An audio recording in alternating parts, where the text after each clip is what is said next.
welcome you all to UNAPO School Chanum, Imphal East, a fully residential school ranked Manipur #1 in All India School Ranking Awards 2023-24 by Education World in Co-Education Boarding School category. Academic session for 2024-25 will begin on 1st April 2024. Registrations are open for classes 4 to 9. Hurry up for registration.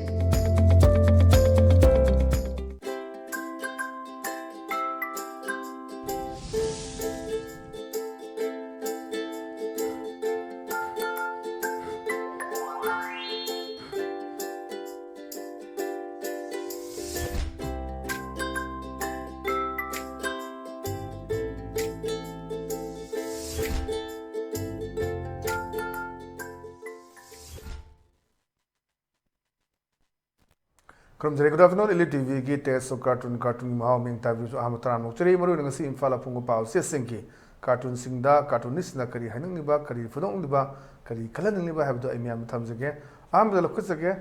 Shanghai Express ki onthok pani da haisda onthok pani da hariba ko ki cartoon si yang view yam phajaba wahan thok leiba cartoon ne lojage mai sa myam si khannabani kamaina khannage mai meeting torakanda nakhoina matung dana thengnaba ngamoi dabo iredine nongsada khannaba horunu मागी मखल मखल की robot ma'am लेबनी नखोय the थाजिल लकनी आना याम फजबा हमने खोय की नोंसा the खनबा हौनु हाइजे Kannada हौनु HiAce ma'am खनरब फमने अदुना अदंग साइगी सामा लेसिना योंगसिना खुमकुनि चुमी हे impact लागनबा फनयाम न यावख्रे हा हा हा न मा नोकपनि आना साइसदनी खोय जी तोन तोन ब क्राइसिस मैम फोन टेपिंग की करिगी करागी मैम इशूसिगे मथंगदा अमा थोलैबा मैम सिदनी अदुना तोन तोन बमागी रोबोट मैम थादो लेबनी हौ लाउनु तौगेदी फजना तौ हौ वहान तो याम लै मसिग वहान तोगे हनबदा आथ्रयाम चेले मखलनि थोना पुबा याय मैतै द हौनु हाइबा अमा सीएम द हौनु हाइबा अमा तोन तोन बा मखल मथेल अमा अखोइना खन्नबा याय मसि आना अनि सि मंगदा अमा अखोइना खल्लकांदा मदु लौबु याबा सिसु याम फजबा कार्टूनी हाइदना ए थमजगे अरंग लेसना खोय सना लेबाकी लोइरेदना हाइबसिनी लोइरेदना हाइबा कार्टून सि यमो हल्लनि च वाइ छनरा चतपनी कमाइना हाइगे द हल्लमना हौजिका लुहोंगबसे निमित लेत्रे फै फत्ते खंगद्रे पंगोंग दो होंगनरेना अनु खुपाइसी पांजी खुपाइसी अमगा अमगा मानबा मानदबा जिसि लुहोंगबे नोंगदा तरेत निपांगा थोकपा मयाम यावरी माइ चपसिदा लुहोंगबसे जि यान मेन तादरे होंगनरे फै फत्ते गमदा खंगद्रेना नोमाजिंग दो होंगबसु यावरे लो यावने जिसि माइ माइ संगबदा तौनबगी यावरा मोंगसु लाए अदमबसे खुमकपनि चाकौबसिदंगा निमिदांगा तौरदि फदौनेना निमिदांगा तौदा चाकौबसिंग नुमाइंग तौरदि फदौ हाइसि मयाम लो यावनबा अदैदि अखोइगी थकपि चाबि करी करा मयाम तौबदा नुंगाइनेना अमसेना खुमकपनि दुना चनेबि सेबजि अखोइ तोन तोन चनेबि लाए अखोइ हाइजिंग बोर्ड केक कक्पा अखोइगी सोसाइटी दा चनरमदे हाजि लेरे लेगे तोन तोन बा pre marriage suit post marriage suit से तोन तोन बा थबक तोरिबसिंगदा मोगी प्रोफेशनल दा हाइबि होम नते चनेबि अदनि सेन पाइबसिंग तौबा अदगी जी मंडप साबदा लापा लामनी चंगबा मयामा अदि कैना थेलकपद बम्बुला थाबा होइगी सोसाइटी सि करिनो करम मायुम द चलिन सि ज्ञान ता देदना लोंग बसिनि पंग दो होंगरे नमे थाजिदि पांजी खुपाइ से मानरे ने चा मानरे अदना स्वाइसिदा मंगाने चखौबसे मसिदमतंगा नुमिदांग तौरे नुंगाइ दौनेना नुमिदांग दे लोइ संगनरे लांगनरानी हनरागा जुम द चाक चाबगी टाइप ता चानरागा ऑफिस टू ऑफिस चलरस लोइना हनरागा थक्तना चादना याम नुंगाइबम ओइरनी मतम तंग तौरदि नुंगाइनी हाइबनी कना खंगबनो मतम खरे लेरगा दम ओथोरपुरा हाइबसु तमंगमदे हाजि खोइ मैतै मयांग न मयम पानबो ओइरो अदगी मयांग न मैतै लोबो ओइरो अदगी मैतै न मयांग Lobo ओइरो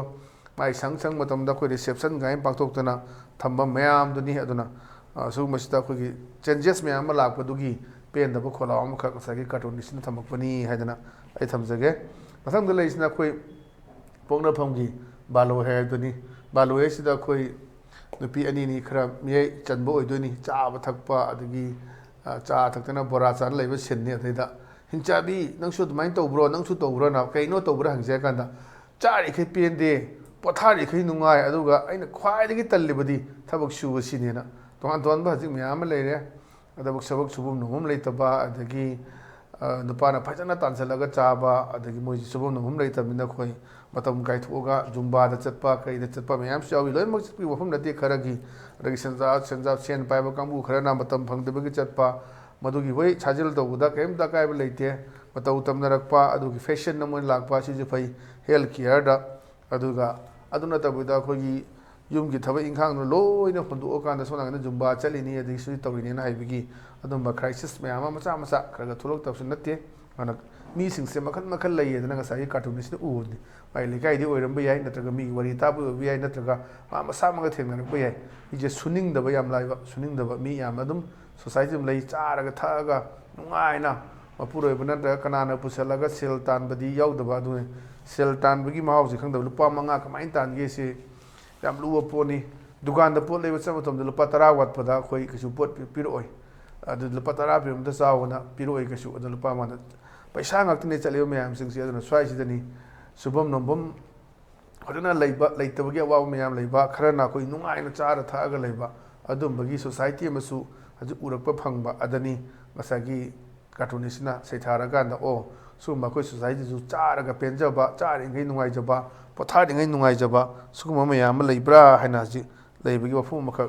ganda lai sini yam phajaba sisu wan thok leiba cartooni haidana aigi maki tegi thamjage mathang da leisna khoi hoilan paugi as loire habaduni as loire habsida yengbiyo khoigi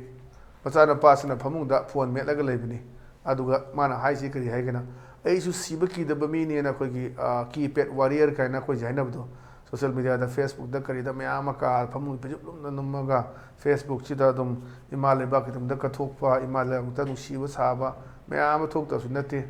nongsa onba khoi thauna leiba mayam su yawi adra mapa sila kanda mana aisu sibaki da bamini na mana nganga leirambada mapa sina karino phone paraga phamung da toidi na question hangi se da sugumba keypad warrior social akhoi media warrior mayam lei ado mayam jo अजिकी society दा ममी तार ए हाइदना उटपा अजु फजबा सिसु कार्टूनी हैन थमजगे मथंग लेसिना खोय नारोल थौदांगी हवादो लेरांगदो हाइबदनी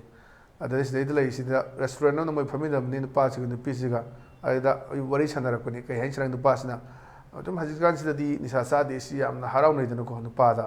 निसा सादे यु थक्ति कैनी चादे क्वा चादे गुली चादे यामना थबक मतौरदी दम पिसिंग अदी मनेम ओइगदरेबो को याम पामजबदुना अदे द पीस दा हाइबदनी आई यु थक्ते हाइबनेबा नुपासिना अना आई चु थक्तेना अजिक्सी अदुम के हाइतरे नुपी यु थक्पा फने याम अमा लैनरे मदुदि अखोइनेना खांगो वक्तनी यु थक्पा नुपी मयाम थौनरक्तने याम लेमनबा स्टाइल अमसु ओइबा अदुमा हाई क्लास फैमिली की मयाम यु बुकिदोगे का हाइरक्पा वाइन बुकिदोगे का हाइरक्पा अदु यामना कोई कंजर्वेटिव सोसाइटी ओबा खोइसे यामना अदुगी पोतदसु मयाम हाइरोगदी अकु नुपीनि यु थक्तबा नुपा नुपी राइट मानी हाइबा मयाम अमदम अदुगी सी हजिक इशूसी येनबिगा अदुगा अखोगी येरुम कना हानगे ददा येनबगी मोदम लेबदुनी कोई सोसाइटी दा अदु मिगी सोसाइटी न लेब पोतुनी अना साइसदनी नुपासना आई यु थक्ते हाइबा अदुना आइसु थक्तेना अना याम फजब पोनी हजिती तोवान तोवान बा कै हाइबा तारे चन्नेबीगी टाइपता हजी यू थेकोसे लेमनबा नुपीसिंग अदुन हजी इनवाइटेशन सोरात की एक्चुअली लुहोंबगी इनवाइटेशन तौबदसु खाइनारे बातोंदा को यू बोतल अमम पीरगा तौनबा मयाम यावरे नुआइ नुआइ बनी अदु हेजिंग पोता बियर तौबो खोटपा कोई सोसाइटी जी करम माइगे चक्कदबनो हाइबदुदी खंगद्रे मतमदा पुजरनी हाइबो खंदुदी मथंग लेसिना खोय मणिपुर न्यूज़ की दसानी हाइबदुनी दसानी हाइसिदा पुलिसना ngसागी अमसना फाव लीडर ओइदानी नंग फाब तारे हाइबदे पुलिसना ड्रग द करीदा क्राइम दा चौवा चेनाबा मोरंगनी अदिदा अमसना खुमैने नंग transfer Chatap तारेना I अचौ अचौ संग्याम लेनबदो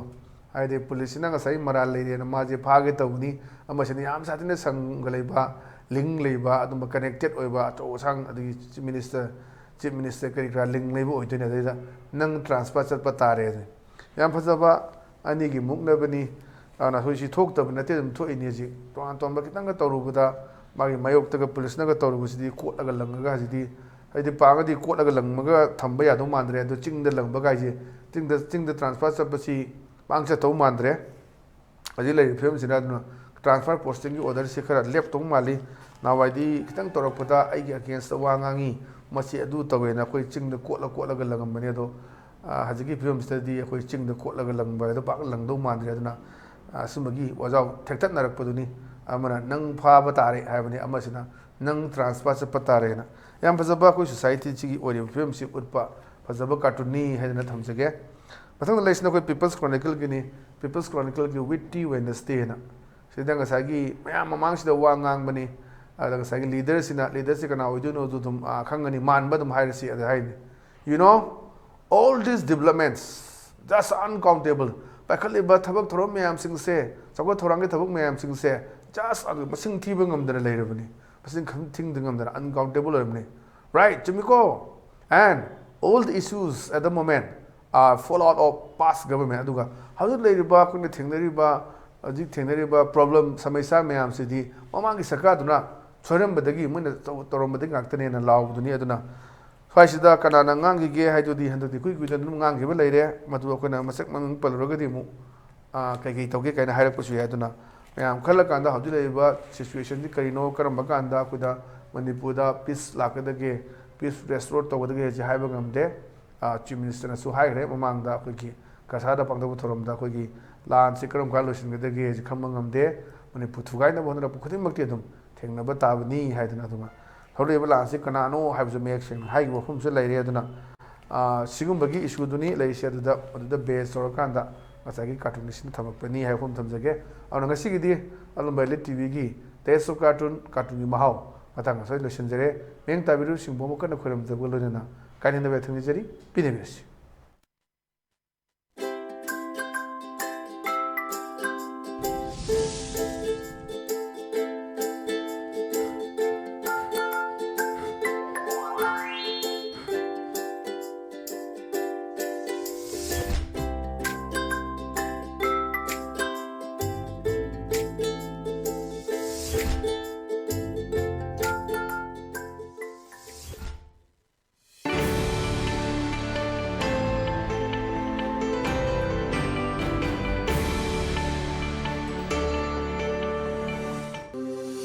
Welcome you all to UNAPA School Chanum, Imphal East, a fully residential school ranked Manipur #1 in All India School Ranking Awards 2023-24 by Education World in Co-Education Boarding School category. Academic session for 2024-25 will begin on 1st April 2024. Registrations are open for classes 4 to 9. Hurry up for registration.